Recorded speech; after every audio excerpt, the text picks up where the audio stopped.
ನೋಡಿ ವೀಕ್ಷಕರೇ, ರಂಗೋಲೆ ಮೇಲೆ ಒಂದು ಬಾಳೆದೆಲೆಯನ್ನು ಇಡಬೇಕು ನೀಟಾಗಿ. ಅದ್ರ ಮೇಲೆ ಒಂದು ಸ್ಟೀಲಿನ ಬಾಕ್ಸ್ ಇಡಬೇಕಾಗುತ್ತೆ. ಆ ಬಾಕ್ಸ್ ಒಳಲ್ಲಿ ಅಕ್ಕಿ ಇರಬೇಕಾಗುತ್ತೆ. ನೋಡಿ ವೀಕ್ಷಕರೇ, ಒಂದು ಬಾಕ್ಸ್ ಅಲ್ಲಿ ಅಕ್ಕಿ ಹಾಕಿಟ್ಟಿದ್ದೀನಿ. ಈಗ ಒಂದು ಪ್ಲೇಟ್ ಇಡ್ತಾ ಇದ್ದೀನಿ. ನೋಡಿ, ಈಗ ತಾಮ್ರದ್ದು ಒಂದು ಬಿಂದಿಗೆ ಇಡ್ತಾ ಇದ್ದೀನಿ. ಅದಕ್ಕೆ ಒಂದು ಕೋಲನ್ನು ಕಟ್ಟಿಟ್ಟಿದ್ದೀನಿ, ಹಾಗೆ ನೀರನ್ನು ಸಹ ಹಾಕಿಟ್ಟಿದ್ದೀನಿ. ಇದ್ರೊಳಗೆ ಏನೇನು ಹಾಕಬೇಕಪ್ಪ ಅಂದರೆ ನೋಡ್ರಿ, ಅರಿಶಿಣ, ಕುಂಕುಮ, 5 ರೂಪಾಯಿದೊಂದು ಕಾಯಿನು, 5 ರೂಪಾಯಿದೊಂದು ಕಾಯಿನು, ಹಾಗೂ ಒಂದು ಹೂವನ್ನ ಹಾಕಬೇಕಾಗುತ್ತೆ.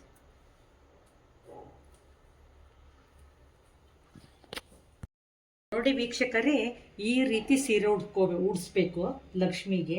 ನಾನು ಆಲ್ರೆಡಿ ಉಡಿಸಿದ್ದೀನಿ. ಅದನ್ನು ಯಾವ ರೀತಿ ಉಡಿಸ್ಬೇಕು ಅನ್ನೋದು ಇನ್ನೊಂದು ವಿಡಿಯೋದಲ್ಲಿ ತೋರಿಸ್ತೀನಿ. ಈ ರೀತಿ ಈಗ ಪ್ಲೇಟ್ಗಳನ್ನ ಇದು ಮಾಡಿ ನೀಟಾಗಿ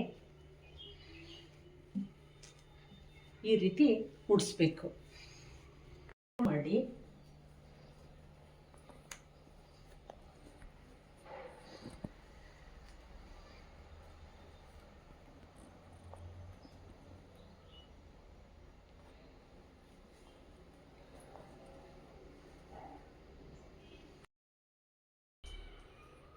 ನೋಡಿ ವೀಕ್ಷಕರೇ, ಈಗ ಅಲಂಕಾರಕ್ಕೆ ಒಡವೆಗಳೆಲ್ಲ ಹಾಕಿದ್ದೀನಿ ವರಮಹಾಲಕ್ಷ್ಮಿಗೆ. ಈಗ ಚೌರಿನ ಹಾಕ್ತೀನಿ ಲಕ್ಷ್ಮಿಗೆ.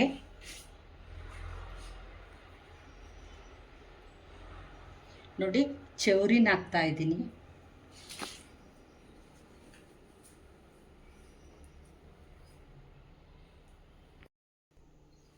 ನೋಡಿ ವೀಕ್ಷಕರೇ, 4 ಬಾಳೆ ಕಂದುಗಳನ್ನು ತಂದಿದ್ದೇವೆ. ಹಾಗೆ ಮಾವಿನ ಸೊಪ್ಪನ್ನು ಸಹ ಇದೆ. ಈಗ ಟಿಪಾಯಿ 4 ಸೈಡು ಬಾಳೆ ಕಂಬುಗಳನ್ನು ಕಟ್ತೇವೆ. ನೋಡಿ ವೀಕ್ಷಕರೇ, 4 ಸೈಡು ಬಾಳೆ ಕಂದುಗಳನ್ನು ಕಟ್ಟಿದ್ದೀವಿ. ಈಗ ಮಾವಿನ ಸೊಪ್ಪನ್ನು ಇಡ್ತೀವಿ. ನೋಡಿ, ಮಾವಿನ ಸೊಪ್ಪು,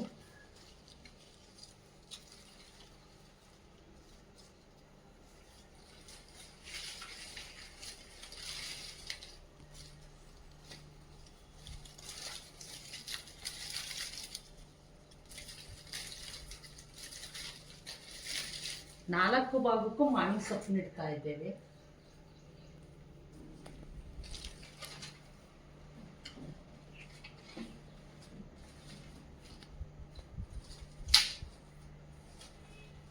ನೋಡಿ, ಬಾಳೆಕಂದು ಮತ್ತು ಮಾವಿನ ಸೊಪ್ಪು ಸಿಕ್ಕಿದ್ದಾಯ್ತು. ಈಗ